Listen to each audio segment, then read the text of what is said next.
চাঁদপুরে ৩ আসনে বিএনপির মনোনয়ন পেয়ে নির্বাচনের মাঠে নেমে পড়েছেন ফরিদ আহমেদ মানিক।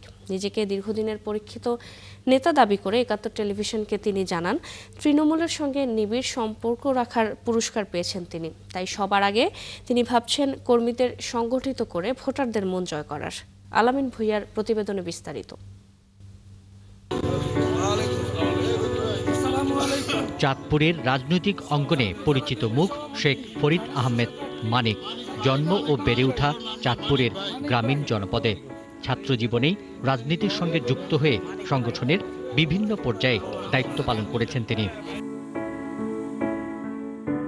দলীয় প্রতিদ্বন্দ্বীদের টপকে মনোনয়ন পাওয়ার বিষয়ে শেখ ফরিদ আহমেদ মানিক বলেন, দীর্ঘদিনের রাজনৈতিক অভিজ্ঞতা, তৃণমূলের আস্থা আর সাংগঠনিক দক্ষতায় তাকে এগিয়ে রেখেছে।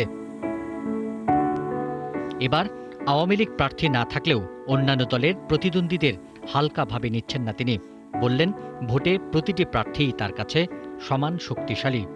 আমি ধানের শীষের প্রতীক পেয়েছি, কাউকে ছোট করে দেখি না।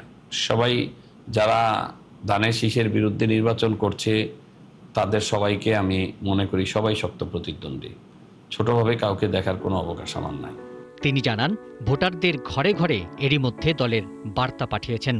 তরুণ প্রজন্মের কথা মাথায় রেখে সামাজিক যোগাযোগ মাধ্যমেও প্রচারের পরিকল্পনা রয়েছে তার।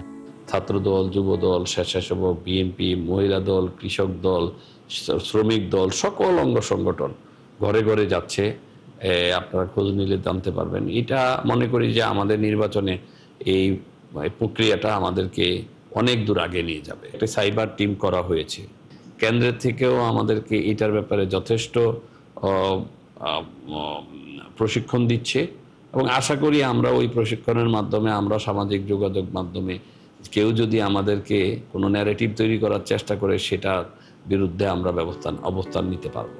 দলের ভেতরে সম্ভাব্য বিদ্রোহ নিয়ে বিচলিত নন তিনি, বরং ঐক্য নিয়েও আশাবাদী। বললেন, সবাই একসঙ্গে কাজ করলে ধানের শীষের বিজয় নিশ্চিত। বলেন, তার স্বপ্ন চাঁদপুর ৩ আসনটি পুনরুদ্ধার করে দলীয় প্রধানের হাতে তুলে দেওয়ার।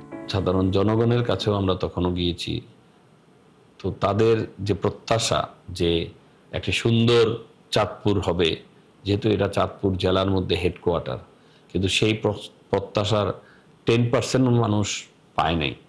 তারা মনে করে ধানের শীষে ভোট দিয়ে যদি আমাকে জয়যুক্ত করে সেই প্রত্যাশা পূরণ করা সম্ভব হবে। শেখ ফরিদ আহমেদ মানিকের এই আত্মবিশ্বাস এখন চাঁদপুরের রাজনীতিতেও নতুন আলোচনার জন্ম দিয়েছে।